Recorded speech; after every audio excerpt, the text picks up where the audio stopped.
Hello, my name is Jesan Sorrells, and this is the Leadership Lessons from the Great Books podcast, Shorts. There's no co-host on Shorts. These are 2 to 4 minute observations, ideas, thoughts, or rants about the literature, philosophy, psychology, and the theology of leadership. Because listening to me talk about leadership for 2 to 4 minutes is better than reading and trying to understand yet another business book. So I do mention the theology of leadership there in the opening every time I record one of these Shorts episodes and release it, but I don't ever fully explain what I mean. So let me explain what I mean. In the United States of America, because of the nature of our founding and the ways in which we culturally make meaning, throughout the course of our history, up until about 50 years ago or so, we made meaning through a combination of economics, politics, culture, and religion.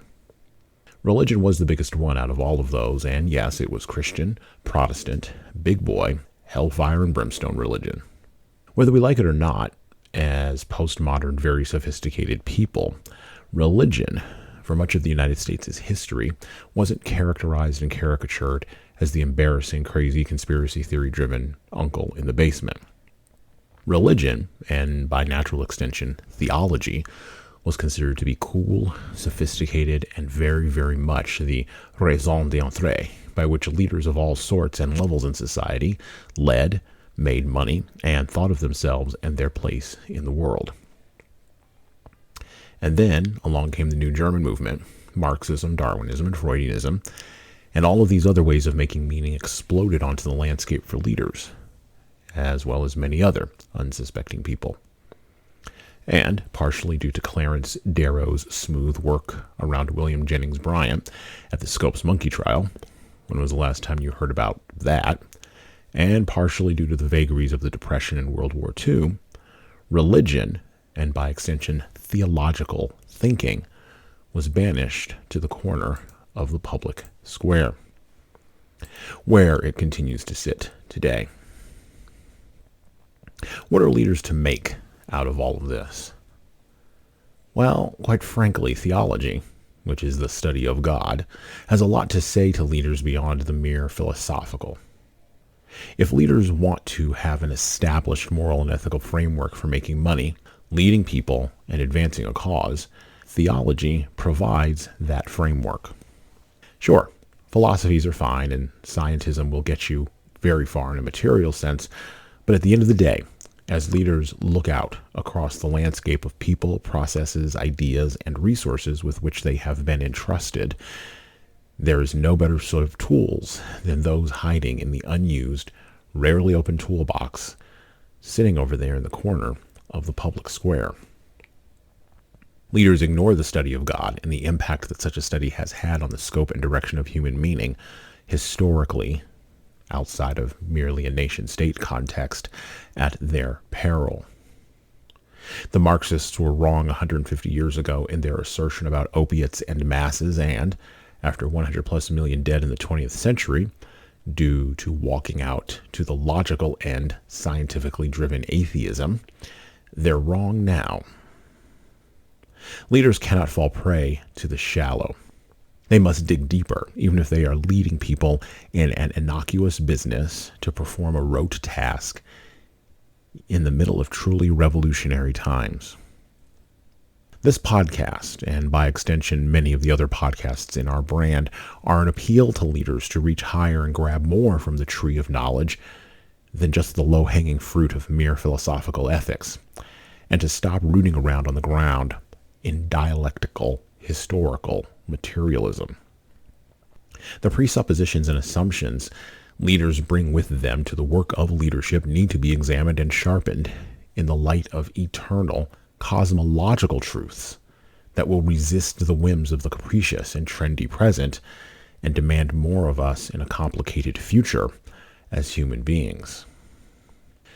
Then there is the theology of leadership. Leaders exist at the top of an emotional and psychological superstructure and hierarchy in their followers' minds. The leaders who recognize that fact, that truth, and treat such a position with humility, graciousness, and mercy go a lot farther than those who are arrogant, prideful, and self-promoting. But let us not now be confused. The meek will inherit great things, and more will be given to those leaders who do as much as they can with the talents and skills they've already got. But being meek doesn't mean being weak, nor does it mean being feckless.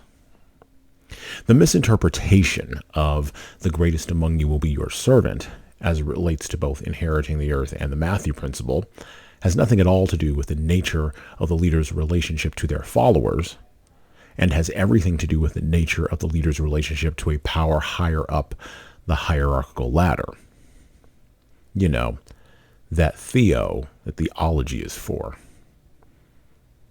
The nature and constraints of such a relationship lie at the heart of the theology of leadership. Think about it in terms of this question. How do we, as a society and culture, or even a team, keep small g gods humble, even as they seek to create heaven on earth, which can quickly devolve into hell on wheels?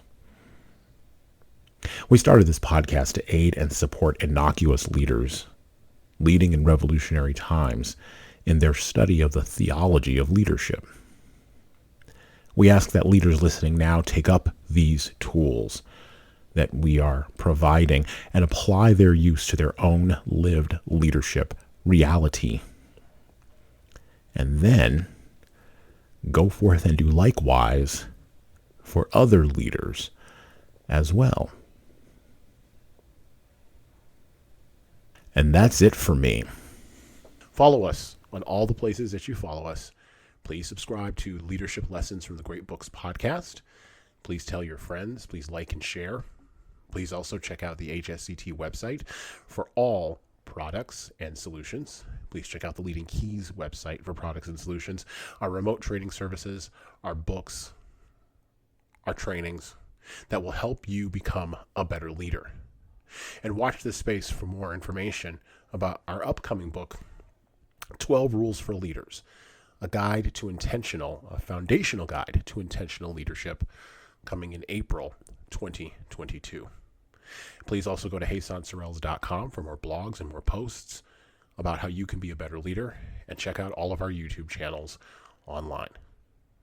Thanks, and have a great rest of your leadership day. Out.